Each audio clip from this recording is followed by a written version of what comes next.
Hey, welcome to Spiritual and Magical Uses of the Runes. My name is Ikare.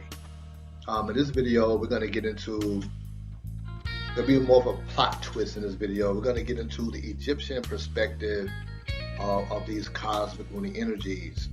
The runic energies are connected to the Egyptian alphabet, and in this video, we're going to get into their perspective on the cosmic runic energies. They're also found in Ethiopia some 14,000 years ago in stone. So these are very ancient principles, very ancient cosmic principles, also found in South America.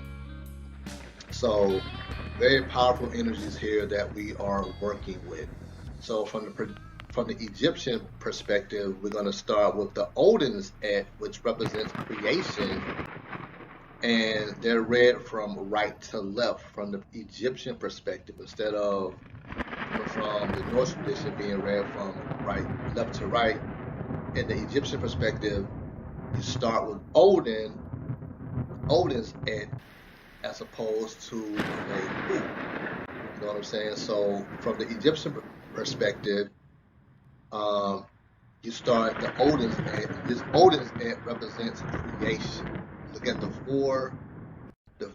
three runic energies: Othala, the gods, Aetts, spells, the god Odin. That's something. So I'm gonna read a little information that I have from one of my books, Ancient Egypt and the Runes, and we're gonna break down the creation starting with Othala.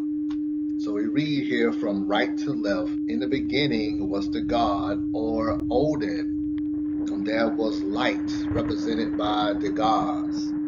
The seed of life was implanted. Igwaz was the goddess of fertility, as Igwaz represents fertility, both masculine and feminine principles of fertility.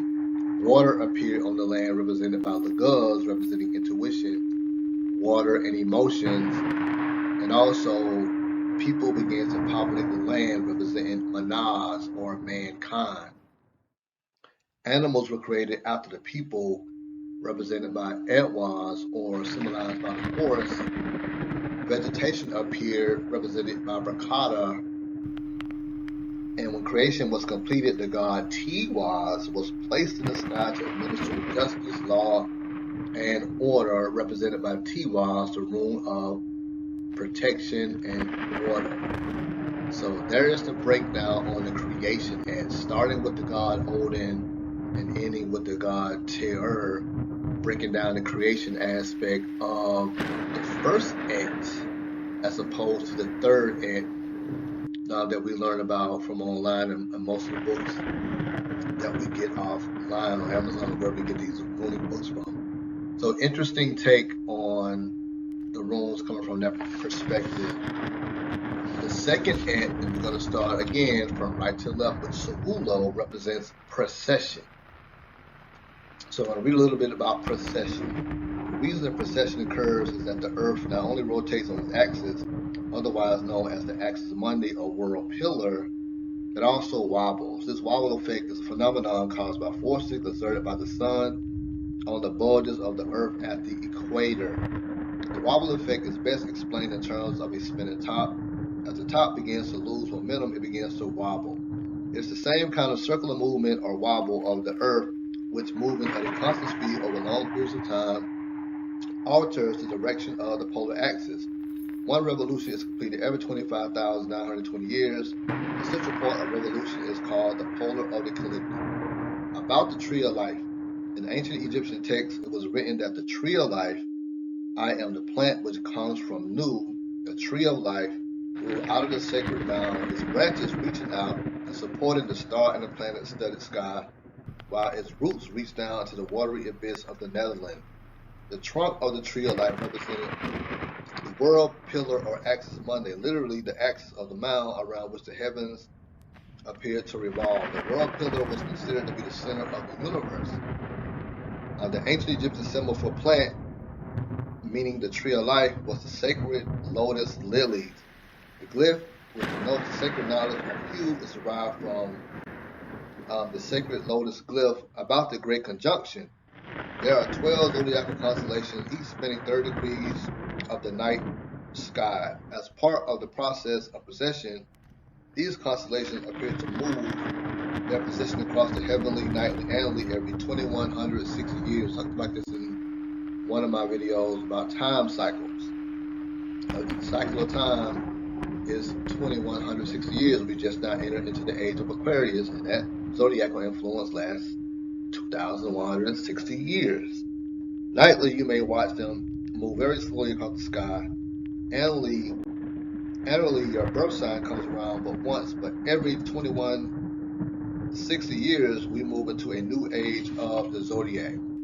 For example, the energy of Pisces, the age of Pisces, what we just left, hence the fish symbol for the Christian religion. The previous age was the age of Aries, hence the ram, symbol of the Old Testament. Before that was the age of Taurus, hence the bull imagery in the Minoan Crete. On December 21st, 2012, we moved to the age of Aquarius.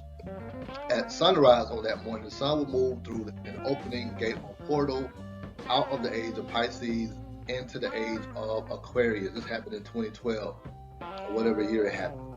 So again, starting with Savulo, the sun is a key player in the precession of the age of the zodiac.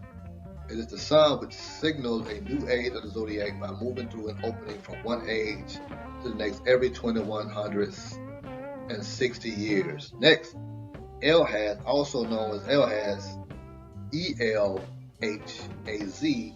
In ancient times, the word El meant Lord.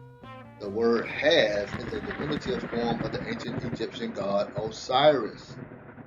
The Lord referred to in this instance as the Lord Osiris. He was the earliest recorded form of the tree of life, the trunk of which represented the axis Monday around which the heaven appears to evolve. Next here, Perthro represents the opening through which the sun moves to signal the dawn of a new age of the zodiac. The word Perthro is derived from Hebrew word pharaoh, meaning sun. The Hebrew word hor on its own means opening. So we see how the second et is tying in with precession. Aetts, E-I-H-W-A-Z, literally referring to a yew tree, and thereby reminding us that the tree of life represents the cycle of life and death, the death of the old age of the zodiac, and the birth of a new age. Fascinating. Yara can represent either a year or an era. Both are indicative of precession. For example, your birth sign or Scorpio occurs once a year, while a new age or era comes every 2160 years. Yara represents repeated cycles of precession into eternity. Here, Isa represents a reference to Isis, the sister wife of the ancient Egyptian god Osiris. Elhaz, defined above as the tree of life and the axis Monday. Clearly, Isa is also an axis, but in this instance, the reference is to the axis connecting to the magnetic North Pole to the central point of revolution. The point of intersection marriage of these two axes defines the center of the Earth. Here we get to Nauthiz. Nauthiz represent the marriage of Osiris and Isis, or Elhaz and Isa, the intersection of the axis Monday, which the axis connecting to the magnetic pole with the central point of revolution. The axis Monday points to the central North Pole star, while the Isa axis points to the central magnetic pole. So this connection right here represents the marriage of Isis and Osiris. Fascinating. So Hagalaz, the last of this Aetts, refers to the god or goddess Himdel Amartnu, the latter regarding the conjunct bridge across hell, the land of the dead. In this connection, they are a latter version of Osiris and Isis. Osiris presided over the hall of judgment through which the deceased had to pass in order to reach the land of the dead, which was among the stars. Hagalaz is sometimes referred to as the grain of corn. As the pole star was considered the land of the dead. Hagalaz, hell, land of the dead, whole star.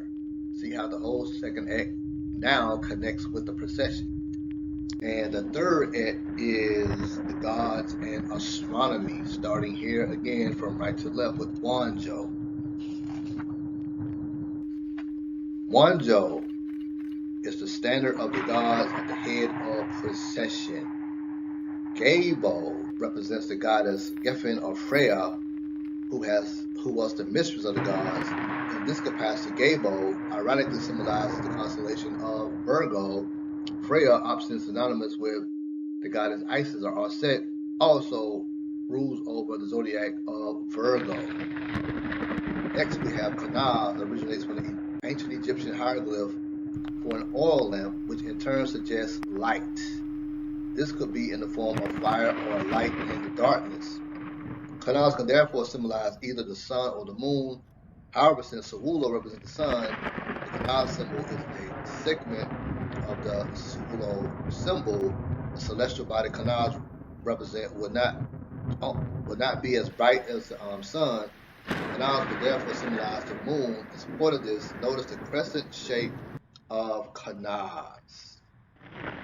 This crescent shape of Kanaz. The next one, Rado, often translated as chariot. Now, surprisingly, there is a constellation referred to as the chariot, but it is more commonly called the Little Dipper or Ursa Minor. Ursa Minor, currently the polar constellation of which the pole star Polaris forms the tip. So here's the chariot in the form of the rune Rado.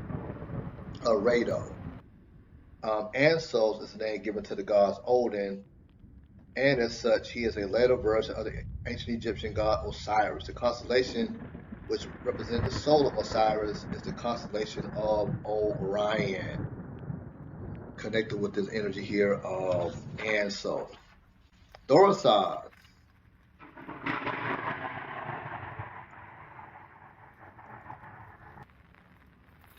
Dorsaz is considered to represent the god Thor, who was a later version of the ancient Egyptian god Osiris. However, this representation of Thor is a misconception. In reality, Thorisaz represents the ancient Egyptian god Thoth, who was pictured to the left. Thoth was credited with introducing the art and sciences, including astronomy, hieroglyphics, to the ancient Egyptians. Thoth was the scribe of the gods. Ancient Egyptian hieroglyph for scribe is not unlike the runic hieroglyph for Thorisaz. Thoth was also the ancient Egyptian god of the moon. So we have Thorisaz representing the god Thoth. I tell you, awesome information here. The next runic energy here we have is Uros, generally translated as Uros, which is an extinct Central European white ox. Originally, however, this pair of horns shown today in upright position of the letter U would have been the symbol for the ram. The constellation of the ram is Aries. And finally, we have Fehu, which translates to cattle. However, because there are two horns on the runic hieroglyph, the more translation is bull. The constellation of the bull is Taurus. So we have Fehu representing the constellation of the bull Taurus. So awesome information here regarding the Aetts, creation, ascension, and the standard of the gods. The principal players of the third act are gods of astronomy are the Virgo, Moon, and Ursa Minor, Orion, Aries, and Taurus. Taurus and Aries are the two ages of the zodiac which preceded the age of Pisces, the fish. Orion and Virgo represents the ancient Egyptian god Osiris and his sister wife Isis. The moon represents the ancient Egyptian god Thoth and the nightly reminder of precession. Ursa Minor represents precession, the movement of the new polar constellation toward the celestial North Pole, and eventually the new polar star Polaris. The absence of Pisces among the key players suggests that the runic hieroglyphics predate the age of Aquarius, or the age of Pisces. However, the constellation of Pisces is to be found in the first Et of creation, the runic glyph the gods, was originally an ancient Egyptian hieroglyph of the Aptu fish. Pisces appearing in the first Et of creation instead of the third Et, the gods and constellations indicate that the Futhought runes are a record of astronomical event, the dawn of the age of Pisces, rather than creation in general. full dark room celebrate the movement of the sun out of the age of Aries into the age of Pisces. The birth of a new age was virgin birth, Osiris Orion being the father, and Isis Virgo being the virgin mother.